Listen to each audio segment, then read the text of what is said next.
Hey guys, I hope you've been enjoying those travel videos that I put up about traveling Denmark for this whole summer. That was the last of them this last week, and so I just thought I'd push this budget video till this week and do 4 months altogether. So let's dive in. This is gonna be July, August, September, and October.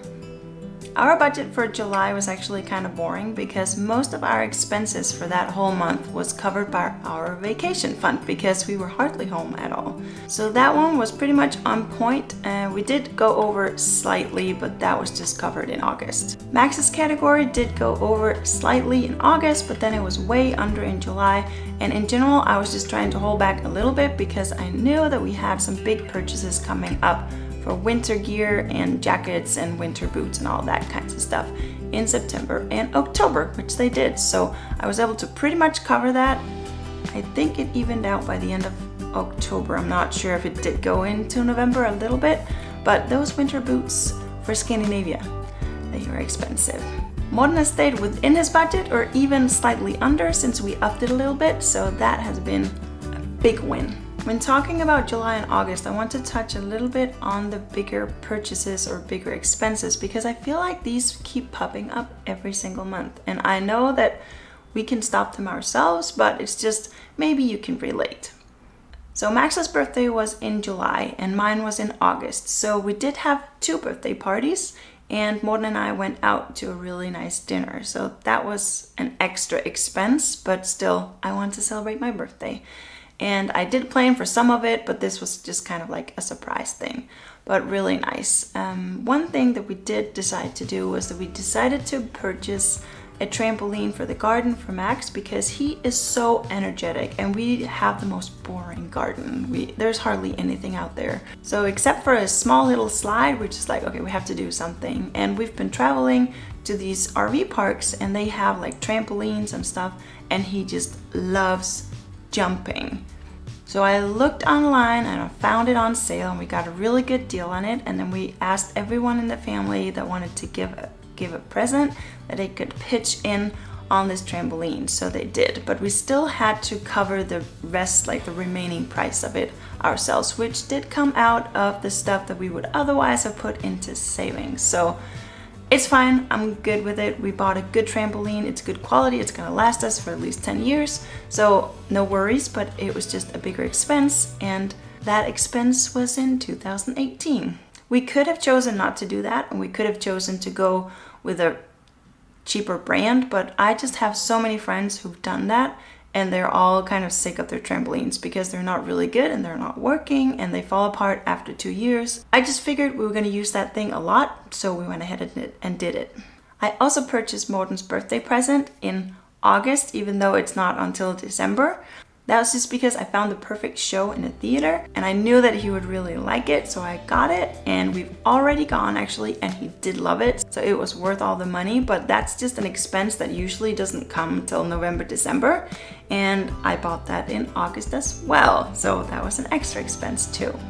And then at the end of August we decided that we would buy a washer dryer combo for our bathroom because we had to ease the laundry situation. I'm in charge of the laundry and I've been running downstairs in the basement, and that is just a hassle to do that. And there's 12 of us living in this house all together, which is awesome, but it can put a line at the laundry. And if we have stuff for Max that really needs to get washed, it just meant I could run up and down the stairs so many times and would be booked, and I would forget a wash and then had to re-wash it because I didn't switch it over to dry.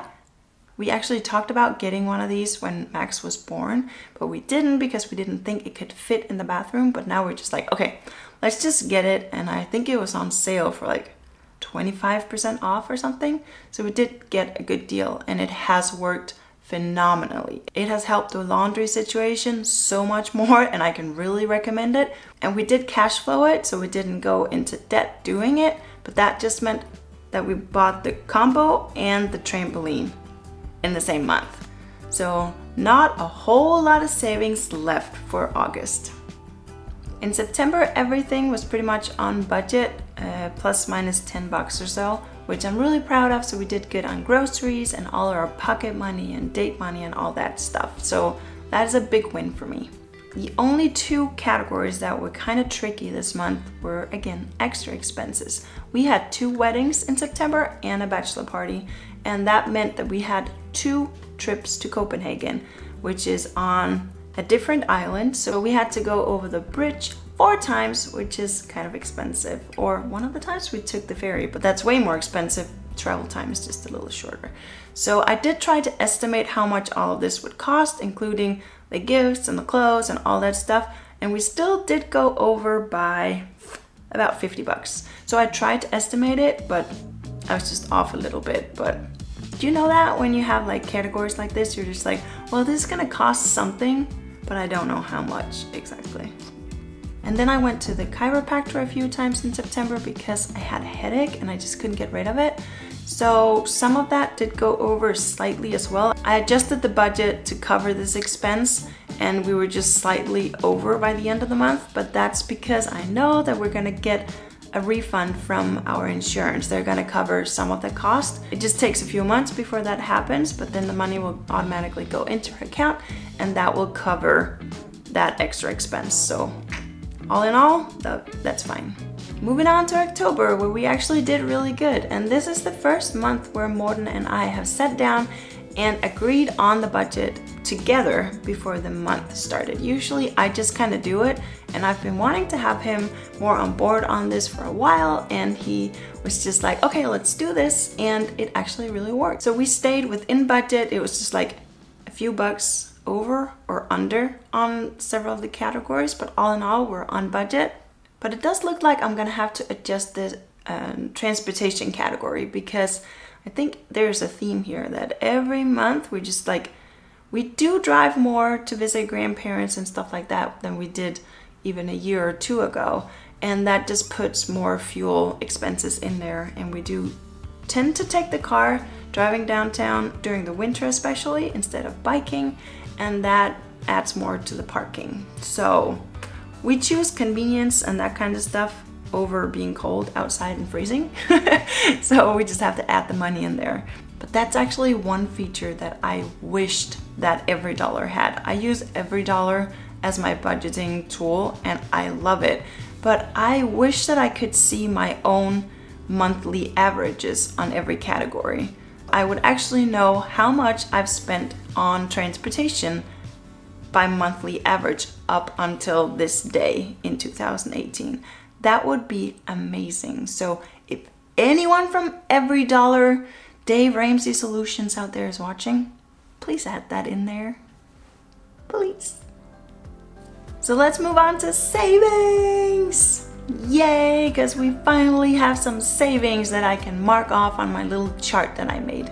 I made this sheet and I can put it as a link in the description as a PDF if you want it. Drew a little house on here and made all these bricks, and I've made this fit so that up to here is what we want to cover our 20% of a payment on our house when we want to buy a house at some point.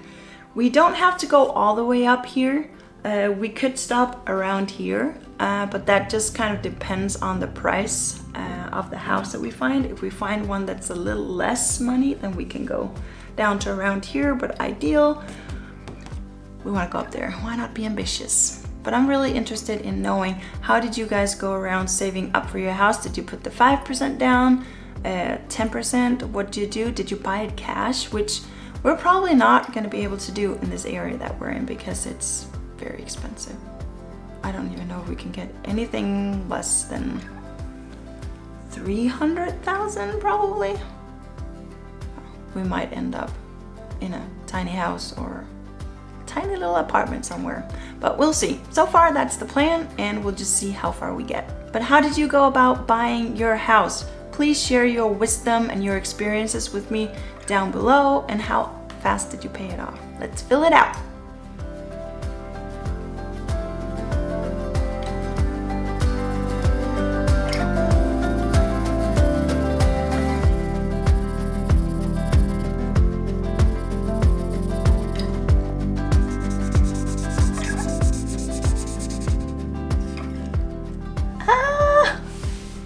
That felt so good.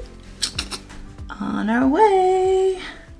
And by the way, we also have on the side of this, cash flowed to celebrate our copper wedding anniversary. That's a thing in Denmark. It's 12.5 years. So that has been cash flowed over here, kind of on the side, and it's not the same amount, but it's probably like this much. And that's a priority we've chosen to do. So I cannot wait for this to go all the way up here. That's gonna be fun. That's it for this time, guys. See you guys next time. Bye.